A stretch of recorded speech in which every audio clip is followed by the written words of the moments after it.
जय हिंद दोस्तों, वंदे मातरम। जब से कोविड की सेकेंड वेव की शुरुआत हुई थी तब से कुछ तस्वीरें थीं जो कि हर एक जगह फैल रही थी और उन तस्वीरों में एक बहुत बड़ा हिस्सा उन तस्वीरों का जो लिया था वो लिया था दानिश सिद्दीकी ने, जो कि पिछले दिनों अफगानिस्तान में तालिबान से जो मुठभेड़ चल रही है वहाँ पर अफगानिस्तानी सोल्जर्स की और तालिबानी लड़ाकों की, उस लड़ाई में उनकी मृत्यु हो गई। जिसके बाद भारत में भी हमने देखा कि किस प्रकार से लिबरल गिरोह ने तालिबान का बचाव करते हुए गोली को दोष दे दिया कि मैं लानत भेजता हूं उस गोली के लिए। हालांकि उन्होंने तालिबान को लेकर कुछ नहीं कहा।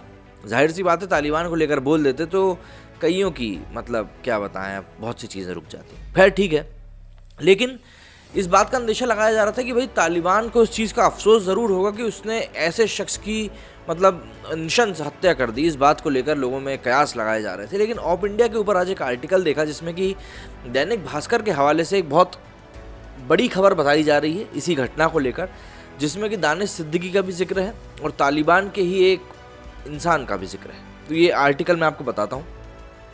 अफगानिस्तान के एक बड़े हिस्से पर कब्जा जमा चुके तालिबान ने कहा कि वो भारत के आंतरिक मामले में दखल नहीं देगा और अफगानिस्तान में चल रहे उन निवेश कार्यों की रक्षा करेगा जो राष्ट्र निर्माण के लिए किए जा रहे हैं। तालिबान ने कहा कि भारत की सरकार को वहां की जनता ने चुना है। दैनिक भास्कर की एक्सक्लूसिव इंटरव्यू देते हुए तालिबान के प्रवक्ता जबीउल्लाह मुजाहिद ने भारतीय फोटो जर्नलिस्ट दानिश सिद्दीकी की मौत पर भी बात करी। तालिबान ने कहा कि दानिश सिद्दीकी युद्ध में मारे गए और किसकी गोली से उनकी मौत हुई ये साफ नहीं है। साथ ही आतंकी संगठन ने दानिश सिद्दीकी के शव के साथ बेरहमी किए जाने की बात को भी नकार दिया। कुछ बातें ऐसी आ रही थी कि उनके ऊपर से गाड़ी वगैरह निकाली गई थी। बता दें कि दानिश सिद्दीकी को भारतीय जानकर हत्या के बाद उनके सिर को गाड़ी से कुचले जाने की बात सामने आई थी। तालिबान ने दानिश सिद्दीकी को उनकी मृत्यु के लिए खुद जिम्मेदार बताते हुए कहा कि वो दुश्मन के टैंक पर सवार थे, इसलिए उनके साथ ऐसा हुआ। साथ ही इस बात पर भी आपत्ति जताई कि उन्होंने युद्ध क्षेत्र में आने से पहले तालिबान की अनुमति नहीं ली थी। जबीउल्लाह मुजाहिद ने कहा कि वो दानिश सिद्दीकी की तस्वीर दिखाकर साबित कर सकता है कि उनके शव के साथ कुछ भी गलत नहीं हुआ था और जलाया नहीं गया था। उसने बताया कि शव युद्ध वाले इलाके में पड़ा था, जिसकी बाद में पहचान हुई तो रेड क्रॉस के हवाले कर दिया गया। साथ ही तालिबान ने दानिश सिद्दीकी की मौत के लिए माफ़ी मांगने से साफ तौर पर इनकार कर दिया।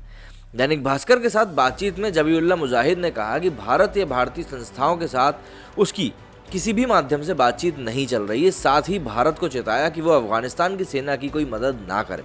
उसने दावा किया कि भारत द्वारा दिए गए वॉर प्लेन्स का इस्तेमाल तालिबान के खिलाफ किया जा रहा है।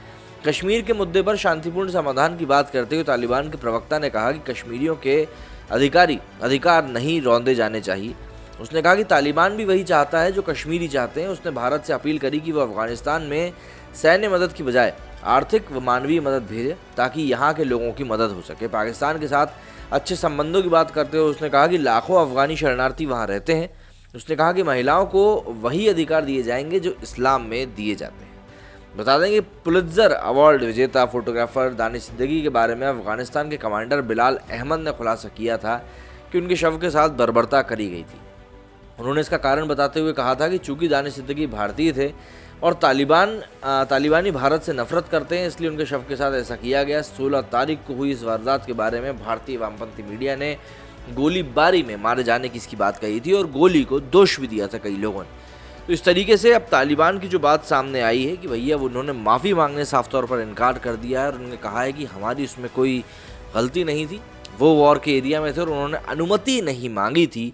दानिश सिद्दीकी ने तालिबान से अनुमति नहीं मांगी थी और दुश्मन के टैंक पर वो सवार थे, इसीलिए उनके साथ ये जो घटना हुई है वो हुई है और साफ तौर पर उन्होंने माफ़ी मांगने से मना कर दिया है। अब इस बात से लिबरल गैंग के ऊपर, इस बात के ऊपर लिबरल लोगों का क्या कहना है, जो कि तालिबान को लेकर सीधे तौर पर बात भी नहीं कर रहे हैं कि भाई तालिबान ने ऐसा कुछ किया है या तालिबान की इसमें कुछ क्या एक स्टैंड है, उसको लेकर तो उन्होंने कुछ बोला भी नहीं था। अब इस बात में वो लोग क्या कहेंगे ये तो खैर भगवान ही जाने।